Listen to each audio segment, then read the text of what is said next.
മുമ്പ് ഒരു വീഡിയോ ചെയ്തിട്ടുണ്ടായിരുന്നു ശീഘ്രസ്ഖലനത്തിൻ്റെ. ഒരുപാട് ആളുകൾ ഭയങ്കരമായിട്ട് ആവശ്യപ്പെട്ട ഒരു വീഡിയോ ആയിരുന്നു അതെന്ന് പറയുന്നത്.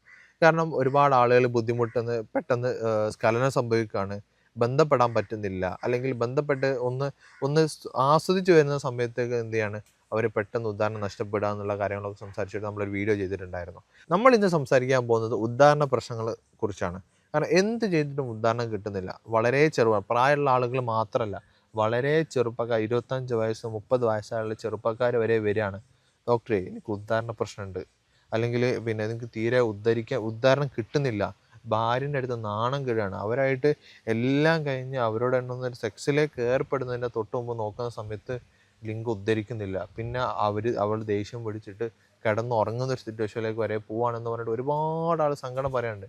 വളരെ ചെറുപ്പക്കാർ, പ്രായമുള്ള ആളുകളല്ല. അപ്പം അത്തരം പ്രശ്നങ്ങൾ എന്തുകൊണ്ട് വരുന്നു എന്നുള്ളതും അതിനെങ്ങനെ നമുക്ക് പൂർണ്ണമായി മാറ്റാൻ പറ്റുമോ എന്നുള്ളതാണ് നമ്മൾ ഇന്നത്തെ വീഡിയോയിൽ ഡിസ്കസ് ചെയ്യാൻ പോകുന്നത്. ഇന്ന് നമ്മുടെ കൂടെ ഉള്ളത് ഹക്കീം സാലിഹ് ഗുരുക്കളാണ്. അപ്പോൾ നമുക്ക് കൂടുതലായിട്ട് അവരോട് തന്നെ ചോദിക്കാം.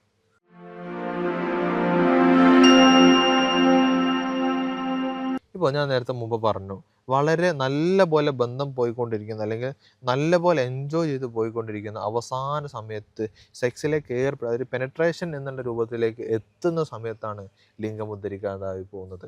പിന്നെ എന്ത് ചെയ്തിട്ടും കാര്യമില്ല.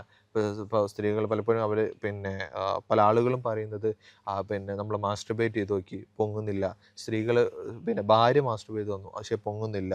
അവർ പിന്നെന്താ ഓറൽ സെക്സ് വരെ ചെയ്തു തന്നു, പക്ഷെ എന്നിട്ടും എന്ത് ചെയ്യുന്നില്ല, അവർക്ക് ഇത് ഉദ്ധാരണം നടത്തുന്നില്ല. അത്രത്തോളം ഉദ്ധാരണം നശിച്ചു പോയിട്ടുണ്ട്. ചില ആളുകൾ പറയാറുണ്ട്, സാറേ എൻ്റെ ഭാര്യയെ കണ്ടാൽ പോലും എനിക്ക് എന്ത് ചെയ്യുന്നില്ല, ഉദ്ധാരണം നടക്കുന്നില്ല, നഗ്നയായിട്ട് കണ്ടാൽ പോലും എനിക്ക് ഉദ്ധാരണം നടക്കുന്നില്ല എന്ന് പറഞ്ഞിട്ടുണ്ടാകുന്ന പ്രശ്നങ്ങൾ പറയാറുണ്ട്. അപ്പം എന്തുകൊണ്ടാണ് ശരിക്കും ഇത്തരം പ്രശ്നങ്ങൾ ഉണ്ടാകുന്നത്? അത് ജീവിതത്തിലുള്ള നമ്മുടെ തുടക്കം മുതലുള്ള ശൈലി വ്യത്യാസങ്ങളാണ്. അതായത് പല ആളുകൾക്കും അത് സംഭവിക്കുന്നത് ജീവിതത്തിലുള്ള വൈകൃതങ്ങളാണ്. പിന്നെ വൈകൃതങ്ങളെന്ന് പറയുമ്പോൾ നമ്മുടെ ജീവിതത്തിൽ നമ്മളെ വൈകാരികമായിട്ടുള്ള തൃഷ്ണ വരുമ്പം പലതും ചെയ്യല്ലോ. അപ്പം അതുകൊണ്ടൊക്കെ ഇത്തരം ഒരവസ്ഥയിലേക്ക് മനുഷ്യൻ എത്തിപ്പെടും. പിന്നെ ഒന്നെന്ന് പറഞ്ഞാൽ മനുഷ്യൻ്റെ ഭക്ഷണശീലം തന്നെയാണ് ഇതിൻ്റെ കാര്യം. നമ്മൾ കഴിക്കുന്ന ഭക്ഷണത്തിൽ എന്തില്ല, നമ്മൾ ആരോഗ്യത്തിന് ഹാനികരമായതൊന്നും നമ്മൾ ഉപയോഗിക്കരുത്. ഇപ്പോൾ മിഠായികൾ, ചോക്ലേറ്റുകൾ, ബേക്കറി സാധനങ്ങൾ, ഇതൊക്കെ നമ്മൾ നിത്യോപയോഗമായിട്ട് ഇങ്ങനെ പോരുക. പഞ്ചസാര ഒക്കെ ഉപയോഗിക്കുമ്പോൾ നമ്മളെ ശരീരത്തിലുള്ള നാഡീ ഞരമ്പുകളൊക്കെ വീക്കാവും. വർഷങ്ങളൊക്കെ കൊണ്ടാണ് ഇങ്ങനെ ഒരു വീക്ക്നെസ്സിലേക്ക് മനുഷ്യൻ എത്തുന്നത്. ഒരിക്കലും ഒരു സുപ്രഭാതത്തിൽ പെട്ടെന്ന് നമ്മളൊരു വിവാഹത്തിൻ്റെ തലേന്ന് നമ്മളിങ്ങനെ ആയി തീരുകയല്ലല്ലോ. അപ്പോൾ ഇത്തരം കാര്യങ്ങളൊക്കെ നമ്മൾ ആദ്യമേ ശ്രദ്ധിച്ചു പോന്നാൽ നമുക്കെന്ത് ചെയ്യാൻ പറ്റും, അത്തരം ബുദ്ധിമുട്ടുകൾ ഇല്ലാതെ നമുക്ക് മുന്നോട്ട് പോകാൻ പറ്റും. ഓക്കെ. ഇപ്പോൾ എന്തൊക്കെയായിരിക്കും നമുക്ക് ഇത്തരം ഒരു ഉദ്ധാരണ പ്രശ്നം ഉണ്ടാവാനുള്ള കാരണങ്ങളായിട്ട് പറയുന്നത്? കാരണങ്ങളായിട്ട് പറയുന്നത് പ്രത്യേകമായിട്ടും നമ്മുടെ പ്രകൃതി വിരുദ്ധ നീക്കങ്ങൾ, ശീലങ്ങളുണ്ടെങ്കിൽ അത് നമുക്ക് ഒരുപാട് എല്ലാ ചെറുപ്പക്കാരും ശ്രദ്ധിക്കേണ്ടതാണ്. പ്രായപൂർത്തിയായവർ ശ്രദ്ധിക്കേണ്ടത് പ്രകൃതി വിരുദ്ധമായിട്ടുള്ള യാതൊരു സുഖങ്ങളും നമ്മൾ തേടാൻ പാടില്ല. ഒരു നിലക്കും നമ്മൾ സ്വയംഭോഗം പോലെയുള്ള കാര്യങ്ങളൊന്നും നമ്മൾ ചെയ്യാതെ വളരെ കൃത്യമായി മനസ്സിനെ നിയന്ത്രിച്ചുകൊണ്ട് നമ്മൾ ജീവിക്കുമ്പോൾ നമ്മുടെ ഭാവി ജീവിതത്തിൽ നമുക്ക് ഒരു ബുദ്ധിമുട്ടും വരില്ല. ഓക്കെ. ഇപ്പോൾ നമ്മളെ ജീവിതശൈലി ഇപ്പോൾ എല്ലായിടത്തും മാറിക്കൊണ്ടിരിക്കുകയാണ്. കാരണം ഭക്ഷണങ്ങളായിക്കോട്ടെ, വ്യായാമങ്ങളായിക്കോട്ടെ, ഉറക്കമായിക്കോട്ടെ, ഇതൊക്കെ വളരെ മാറിക്കൊണ്ടിരിക്കുന്ന സിറ്റുവേഷനാണ് ഇപ്പോൾ ഉള്ളത്. ഇപ്പോൾ ശരിക്കും നമ്മൾ കഴിക്കുന്ന ഭക്ഷണങ്ങൾ ഇതിനൊരു കാരണമാണോ? തീർച്ചയായിട്ടും 100% ഭക്ഷണങ്ങൾ എന്ന് പറയുമ്പോൾ ഇപ്പം നമ്മൾ പഞ്ചസാര തന്നെ നമ്മൾ ഉപയോഗിക്കുകയാണെങ്കിൽ എല്ലാ ദിവസവും ഉപയോഗിക്കുക. നമ്മൾ പറയുന്നത് കുറച്ചേ ഉപയോഗിക്കുന്നുള്ളൂ. കുറച്ചൊരു ഗ്രാമെങ്കിലും എല്ലാ ദിവസത്തിലും ഒരു വൈറ്റ് പോയ്സൺ നമ്മൾ ഉപയോഗിച്ചു കൊണ്ടിരിക്കുന്നുണ്ടല്ലോ. അതെ, അതെ. കരിമ്പ് നീരെടുക്കുന്നു, അതിന് വൈറ്റമിൻ, കളേഴ്സ്, ഫൈബേഴ്സ് പോലത്തെ സാധനങ്ങളൊക്കെ മാറ്റി വെക്കുന്നു, അതൊരു സ്റ്റാർച്ച് ആകുന്നു. സ്റ്റാർച്ചിൽ പിന്നെ 23 കെമിക്കൽ വേറെ കൂടുന്നു. അങ്ങനെ ഇതൊരു വൈറ്റ് പോയ്സണായി മാറുക. ഈ വൈറ്റ് പോയ്സൺ ഒരു ഗ്രാമെങ്കിലും കണ്ടിന്യൂ ചെയ്യുന്നൊരു വ്യക്തിക്ക് തീർച്ചയായും അയാളുടെ ഞരമ്പുകൾ, അയാളുടെ എല്ലുകൾ ശോഷിച്ചു കൊണ്ടിരിക്കും. അതിൽ സംശയമൊന്നുമില്ല. ഓക്കെ. ഇപ്പോൾ മാത്രമല്ല, ഇപ്പം കഴിക്കുന്ന ഇത്തരം കാര്യങ്ങൾ നമ്മൾ ഷുഗർ അല്ലെങ്കിൽ കൊളസ്ട്രോൾ, യൂറിക് ആസിഡ്, ഇത്തരം പ്രശ്നങ്ങൾ ഇതിന് കാരണമാകുമോ? തീർച്ചയായിട്ടും ഷുഗർ, കൊളസ്ട്രോളൊക്കെ നമുക്ക് എന്ത് ചെയ്യാൻ പറ്റും, അതുകൊണ്ടൊക്കെ യഥാർത്ഥത്തിൽ നമ്മളെ നാഡികളെ, ഗ്രന്ഥികളൊക്കെ ബലം കുറയ്ക്കും, ശോഷിക്കും, ക്ഷീണം സംഭവിക്കും, ക്ഷയിപ്പിക്കും. അതൊരു ക്ഷയമാണത്. ഓക്കെ. അപ്പോൾ അതെങ്ങനെയാണ് നമ്മൾ അതിൻ്റെ ഉള്ളിൽ നടക്കുന്ന ഒരു പ്രക്രിയ എങ്ങനെയാണ്? ഇതെങ്ങനെയാണ് ഇത് ശരിക്ക് അവിടെ ഉദ്ധാരണം നശിപ്പിക്കുന്നത് നമ്മുടെ നാഡീ ഞരമ്പുകളെ. ഇതിപ്പോൾ പഞ്ചസാര എന്ന് പറഞ്ഞ സാധനം, ഈ വൈറ്റ് പോയ്സൺ ചെന്നിട്ട് നമ്മുടെ നാഡീ ഞരമ്പുകളെ വധിച്ച് കളയാണ്. ശരിക്കും ഒരു പോയ്സനാണ്. നമ്മൾ സെൽസുകൾ ഡെത്താക്കി കളയാണ്. അപ്പം നമുക്ക് അനാരോഗ്യം നമുക്കുണ്ടാകും. അതാണ് അതിൻ്റെ വിഷയം. ഓക്കെ. ഇപ്പോൾ ഷുഗർ കൂടിയ ആളുകൾക്ക് പിന്നെ നമ്മളെ കാലിലേക്കുള്ള രക്തയോട്ടം കുറഞ്ഞ് കാലിലേക്കുള്ള തരിപ്പിൻ്റെ പ്രശ്നങ്ങൾ, അല്ലെങ്കിൽ കാലിൻ്റെ മരവിപ്പിൻ്റെ പ്രശ്നങ്ങൾ, അല്ലെ അതിപ്പോൾ കണ്ണിൻ്റെ കാഴ്ചൻ്റെ പ്രശ്നങ്ങൾ, അത്തരം പ്രശ്നങ്ങൾ ബാധിക്കാറുണ്ട്. അപ്പോൾ അതുപോലെ തന്നെ ഈ ഞരമ്പുകൾ രക്തയോട്ടം കുറയുന്നതും അതിനെ ബ്ലോക്ക് ചെയ്യുന്നതൊക്കെ ആണോ ഇതിൻ്റെ ലിംഗത്തിലേക്ക് ഉണ്ടാകുന്ന പ്രശ്നങ്ങളും ഉണ്ടാകുന്നത്? തീർച്ചയായിട്ടും ഒരു ഷുഗർ പേഷ്യൻറ്റിനുള്ള രൂപത്തിൽ തന്നെ അദ്ദേഹത്തിന് ഷുഗർ എന്ന രൂപത്തിലല്ല ഇത് പിടിപെട്ടത്. മറ്റൊരു രൂപത്തിലാണ് ഇത്, നാഡീ തളർച്ച എന്ന രൂപത്തിലാണ് ഇദ്ദേഹത്തിൻ്റെ ശരീരത്തിൽ ഈ ഒരു അനാരോഗ്യം പ്രത്യക്ഷപ്പെട്ടത് എന്ന് മാത്രമേ ഉള്ളൂ വ്യത്യാസം. വേറെ ഒന്നുമില്ല. ഒന്നുമില്ല. അതായത് പിന്നെ നമ്മൾ കഴിക്കുന്ന ഭക്ഷണം അത് ഷുഗറായിട്ട് പ്രശ്നങ്ങൾ ചിലപ്പോൾ കാണിക്കുന്നുണ്ടാവില്ല, ചിലപ്പം ഉദാഹരണത്തിൻ്റെ പ്രശ്നങ്ങളായിട്ട് കാണിക്കാം. ഇപ്പോൾ നമ്മൾ പല സ്റ്റഡീസിലും നമ്മൾ കണ്ടിട്ടുള്ള ഒരു കാര്യമാണ് ഈ ശരിക്കും ഈ ഉദാഹരണ പ്രശ്നം എന്ന് പറയുന്നത് ഹാർട്ട് അറ്റാക്കിൻ്റെ ഒരു വർഷങ്ങൾക്ക് മുമ്പ് തന്നെ കാണിച്ചതിൻ്റെ ലക്ഷണമാണ്, അല്ലെങ്കിൽ ഇത് പ്രമേഹത്തിൻ്റെ വർഷങ്ങൾക്ക് മുമ്പ് കാണിച്ചതിൻ്റെ ലക്ഷണമാണ്. അത് ശരിയാണോ? അത് നമുക്ക് 100% അത് അവിശ്വസിക്കേണ്ട കാര്യമൊന്നുമില്ല. കാരണം എന്താണ്, ഒരു അനാരോഗ്യത്തിൻ്റെ ഒരു സൂചനയാണല്ലോ ഇത്. അതെ, അതെ. മനുഷ്യൻ നമ്മളാകെ എന്താണ്, ഒരു മനുഷ്യൻ ബീജമാണ്, ഒരു മനുഷ്യൻ ആകെ ബീജമാണ്, വേറൊന്നുമില്ല. കാരണം ഇതുവരെ ചാടിക്കൊണ്ടിരുന്ന ഒരു വ്യക്തി ഇപ്പോൾ ഒരു സംസർഗം കഴിയലോടുകൂടി പിന്നെ അദ്ദേഹം ആകെ തളർന്നു. അപ്പോൾ അദ്ദേഹം എന്തായിരുന്നു, അദ്ദേഹം ശുക്ലമായിരുന്നു അദ്ദേഹത്തിന് ഉണ്ടായിരുന്നത്. ആ ശുക്ലം പുറത്തു പോയപ്പോൾ അയാൾ തളർന്നു. അപ്പോൾ ഈ ശുക്ലത്തിന് സുതാര്യത നിലനിർത്തി കൊണ്ടുപോവുക എന്ന് പറഞ്ഞത് തന്നെയാണ് മനുഷ്യൻ്റെ ആരോഗ്യം. ഓക്കെ. ഇപ്പോൾ നമ്മൾ ലൈഫ് സ്റ്റൈൽ ഇപ്പോൾ ഉറക്കം ഇതിനെങ്ങനെ ബാധിക്കുന്നുണ്ടോ ഈ ഉദാഹരണത്തിൻ്റെ പ്രശ്നങ്ങളെ? തീർച്ചയായും ടൈമിന് ഉറങ്ങാതിരിക്കുന്നത് വളരെയധികം ക്ഷീണം ചെയ്യും. നമ്മുടെ ശരീരത്തിൻ്റെ എല്ലാ നാഡീ ഞരമ്പുകളുടെയും വേര് കിടക്കുന്നത് നമ്മുടെ മൂർധാവിലാണ്, ഉച്ചിപ്പത് മർമ്മത്തിലാണ്.